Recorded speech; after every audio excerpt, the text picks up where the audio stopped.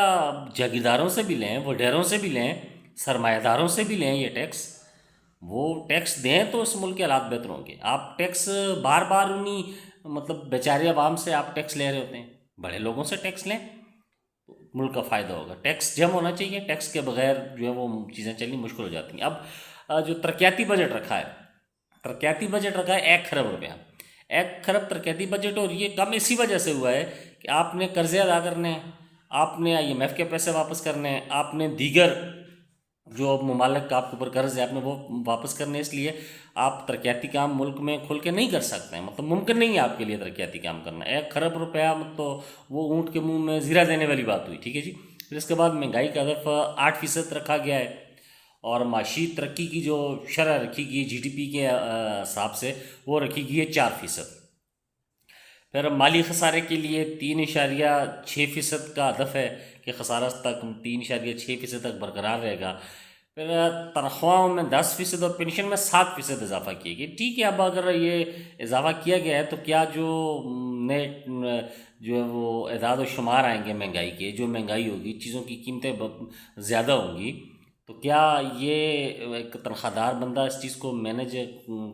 کر سکے گا؟ مطلب میرا نہیں خیال کہ ایک تنخواہ دار آدمی جو ہے وہ چیزوں کو مینیج کر سکے گا۔ پھر اس طرح کم سے کم تنخواہ جو اجرت جو مزدور کی ہے وہ 40,000 روپے ماہانہ سے بڑھا کر 42,000 روپے ماہانہ کر دی گئی ہے۔ ایک اہم سوال، ایک اہم ٹاپک پیٹرولیم لیوی، اور پیٹرولیم لیوی کو پھر برقرار رکھا گیا، اور اس سے بھی جو ہے وہ کافی سارا ٹیکس جو ہے وہ جمع کرنے کا ہدف رکھا گیا ہے۔ اس کو برقرار رکھا جائے گا، اور عین ممکن ہے کہ اس کو مزید بڑھایا بھی جائے، یعنی کہ یہ جو ظلم عوام کے اوپر پیٹرولیم لیوی کی مد میں ہو رہا ہے نا، یہ ختم نہیں ہوگا، اور اس پہ بحث عوام کی چلتی رہے گی، ہم بھی بولتے رہیں گے، عوام بھی بولتی رہے گی، لیکن یہ اونٹ جو ہے وہ کسی کروٹ بیٹھتا ہوا نظر نہیں آ رہا ہے۔ ناظرین، اس بجٹ پر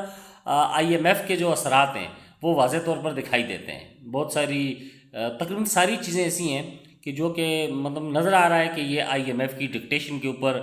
آپ نے بنایا ہے۔ آپ ملکی ساورنٹی کی بات کرتے ہیں، آپ ملکی انٹیگریٹی کی بات کرتے ہیں، ایٹامک پاور ہے ہم الحمدللہ، لیکن دیکھیں نہ ہماری انٹیگریٹی قائم ہے، نہ ہماری ساورنٹی قائم ہے، کہ آپ کا جو بجٹ تک بن رہا ہے وہ IMF کے اشاروں پہ بن رہا ہے، IMF کی سپرویژن کے اوپر بن رہا ہے۔ پھر اس کے اثرات ہیں، مطلب اس کے عام آدمی جو ہے مڈل کلاس پر دباؤ پڑے گا۔ میرا نہیں خیال کہ اب مڈل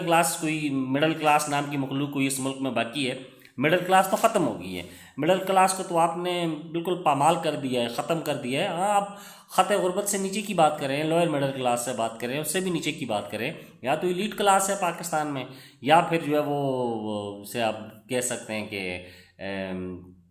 شودر کی آپ درجہ دے سکتے ہیں، کہ مطلب حالت اس کو ملک کی یہ ہے کہ ایک عام آدمی سانس نہیں لے سکتا ہے۔ سولر کے اوپر آپ ٹیکس لگا رہے ہیں، جو توانائی جو بجلی اللہ تعالیٰ نے دی ہے، ٹھیک ہے جی، جس کے ذریعے آپ بجلی پیدا کر سکتے ہیں اس توانائی کے ذریعے سے، وہ اللہ تعالیٰ کی دی ہوئی بجلی ہے، یہ آپ کی بنائی ہوئی بجلی نہیں ہے، آپ اس کے اوپر بھی ٹیکس لگا رہے ہیں۔ جو کم بل دے گا بجلی کا، جو کم بجلی خرچ کرے گا، اس کے اوپر بھی آپ ٹیکس لگا رہے ہیں۔ پھر ترقیاتی منصوبوں پر اس کا دباؤ پڑے گا، تعلیم کے اوپر اس کا دباؤ پڑے گا، صحت کے اوپر اس کا دباؤ پڑے گا، کیونکہ آپ کا پیسہ تو جا رہا ہے IMF کے کھاتے میں، آپ کا پیسہ تو سود کے مد میں جا رہا ہے۔ خدا را اس ملک کے اوپر رحم کریں، قرض کو کم سے کم کریں۔ ہر گورنمنٹ جو آتی ہے، ہر گورنمنٹ یہ کہتی ہے کہ اب ہم IMF سے بس جان چھڑا رہے ہیں، آخری پروگرام ہے ہمارا، جان چھوٹ جائے گی۔ ہماری زندگی میں تو یہ جان نہیں چھوٹی ہے، اور ہماری جو پہلی نسلیں تھیں ان کی زندگیوں میں بھی نہیں چھوٹی ہیں، اور ان سے پہلے جو تھے جنہوں نے پاکستان بنایا تھا ان کی بھی نہیں چھوٹی ہے جان۔ اور ہمیں تو آئندہ بھی مطلب جو حالات ہیں، اللہ سے دعا ہے کہ اللہ کرے کچھ بہتری ہو جائے، لیکن جو حالات چل رہے ہیں، جو مطلب آپ حکومتوں کے اور سیاسی ہمارے جو اکابرین ہیں، خواہ وہ کسی بھی پارٹی سے تعلق رکھتے ہیں، پیپلز پارٹی سے ہیں، نون لیگ سے ہیں، PTI سے ہیں، جمیعت علماء اسلام، جو بھی وٹ ایور، آپ گورنمنٹ کے اندر ہیں، یا آپ سارے ذمہ دار ہیں اس چیز کے۔ اور عوام کے ساتھ جو ظلم ہو رہا ہے، عوام کی جو کمر توڑ کے آپ نے رکھ دی ہے، اس سے کوئی بری ذمہ نہیں ہے۔ اب دیکھیں مہنگائی کے خلاف